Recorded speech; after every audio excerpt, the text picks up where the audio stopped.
Seorang calon praja IPDN asal Kota Ternate, Maluku Utara meninggal dunia saat menjalani pendidikan dasar di kampus Institut Pemerintahan Dalam Negeri IPDN Jatinangor di Sumedang, Jawa Barat.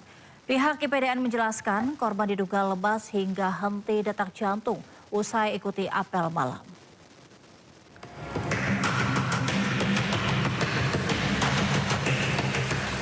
Kabar duka datang dari Institut Pemerintahan Dalam Negeri IPDN Jatinangor, Sumedang, Jawa Barat.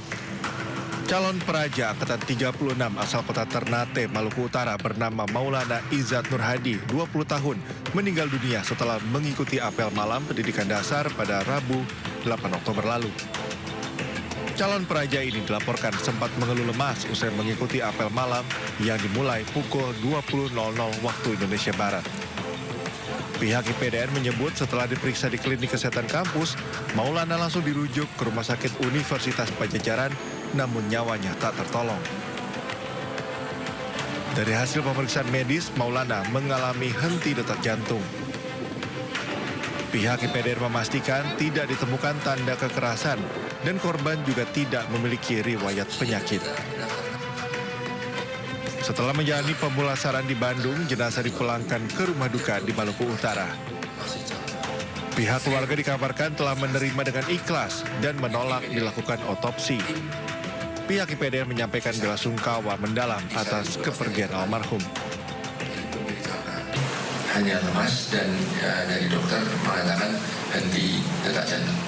Ada riwayat sakit jantung nggak? Tidak ada. Karena dia sudah seleksi daerah, konsisten semuanya. Dan ketika almarhum dinyatakan meninggal, kita sudah menghubungi, pada saat sakit kita sudah menghubungi orang tuanya juga sudah ikhlas, tidak masalah. Nggak ada, kita tawarkan apakah mau divisum atau otopsi, mereka menolak.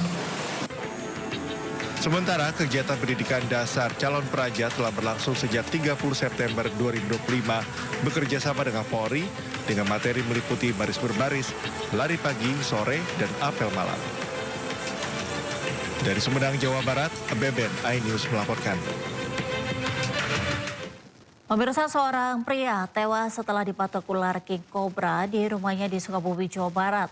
Korban sempat bertarung mempertahankan diri dari serangan ular. Dari lokasi, warga temukan bangkai ular king cobra sepanjang 4 meter di rumah korban.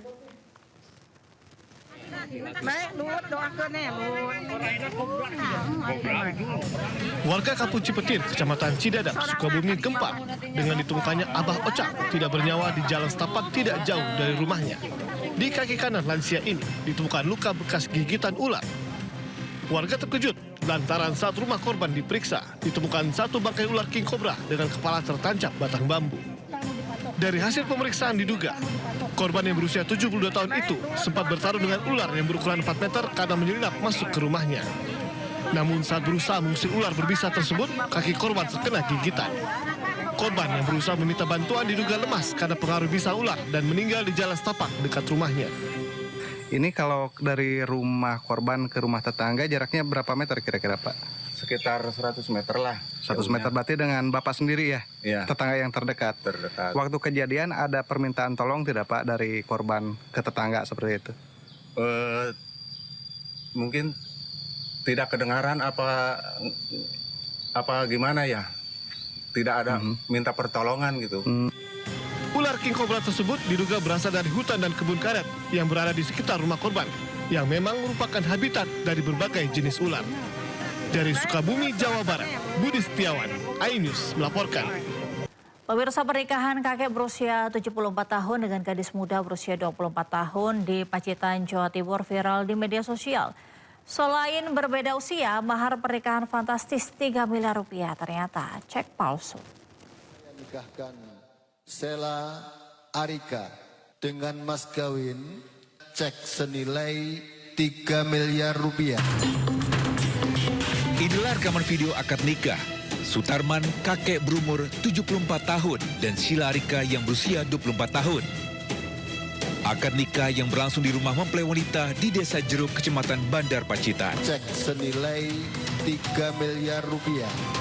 Saat akad nikah, sang kakek menyerahkan selembar cek senilai 3 miliar rupiah.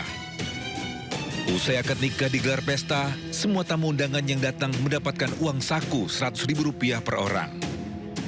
Sutarman, pengantin pria warga Jatipuro, Kabupaten Karanganyar, Jawa Tengah, dikabarkan adalah pengusaha cengkeh kaya raya. Video akad nikah dengan mahar fantastis dan pesta bagi-bagi uang Rp100.000 ini viral di media sosial.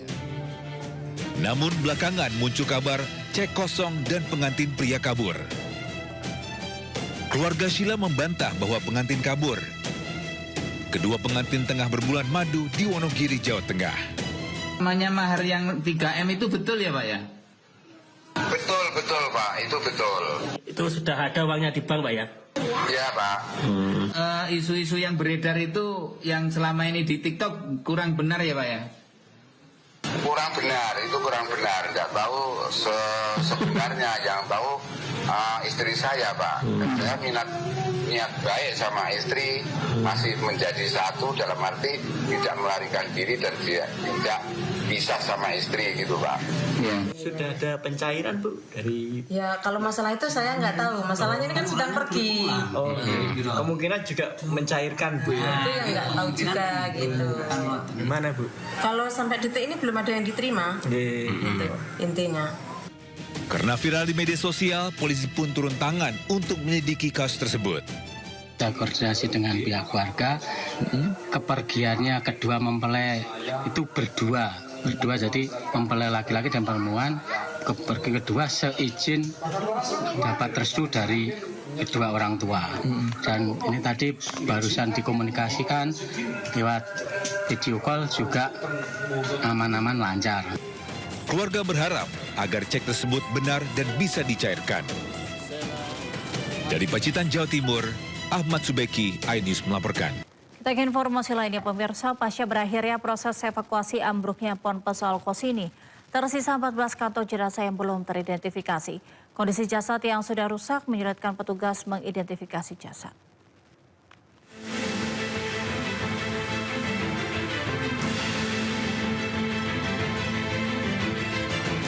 Saat ini tersisa 14 kantong jenazah korban ambruknya musola Ponpes Al-Qosini, Buturan Sidoarjo yang belum teridentifikasi. Kondisi jenazah yang sudah rusak memasuki fase yang lebih rumit untuk tim DVI, di mana metode identifikasi bergeser dari gigitan medis ke analisa DNA yang menyebabkan hasil identifikasi tidak bisa keluar secepat sebelumnya. Hingga saat ini dari 67 kantong jenazah, 50 korban berhasil diidentifikasi. Sementara yang dilaporkan hilang sebenarnya 63 orang, sehingga tim DVI masih menunggu pemeriksaan lebih lanjut untuk memastikan apakah ada identitas baru dari body part yang ditemukan. Karena memang yang berhasil diidentifikasi itu kan awal-awalnya yang bagus-bagus gitu sampelnya gitu. Nah sekarang yang tersisa ini adalah sampel yang sudah kurang bagus. Kurang bagus itu dalam arti mungkin pengambilannya waktu itu memang jenazahnya sudah dalam posisi tidak banyak mengandung DNA begitu. Nah untuk pemeriksaannya itu membutuhkan proses lebih panjang. Kalau jumlah DNA yang bisa terdeteksi itu sedikit, prosesnya menjadi lebih panjang. Seperti saya kemarin cerita itu kan lebih banyak, lebih panjang kalau sampelnya tidak bagus. Nah, sementara terkait proses hukum masih terus berjalan. Polda Jatim memastikan bahwa kasus ini telah ditingkatkan statusnya dari penyelidikan menjadi penyidikan. Polda Jatim memanggil sejumlah saksi baru serta membidik tersangka. Saksi-saksi dipanggil akan memberikan keterangan yang dapat menjadi alat bukti untuk membuktikan adanya unsur kelalaian atau pidana dalam proses pembangunan atau pengelolaan bangunan pondok pesantren Al-Qosini. Jadi mulai minggu ini kami membuat pemanggilan terhadap beberapa saksi yang tentu relevan. Ya, makanya sebelumnya kemarin sudah saya sampaikan tidak serta-merta 17 saksi yang kami panggil atau kami mintai keterangan di proses penyelidikan itu bisa juga kami mintai keterangan pada proses penyidikan. Kepolisian meminta pengertian dari berbagai pihak untuk bersabar karena proses hukum tetap berjalan bersama dengan proses identifikasi yang dilakukan oleh tim DVI. Dari Surabaya, Jawa Timur, iNews melaporkan. Taman Marga Satwa Ragunan membuka Night at Ragunan Zoo setiap Sabtu pukul 18 hingga 22 waktu Indonesia Barat. Nantikan informasi lebih lengkapnya di Sindomalam.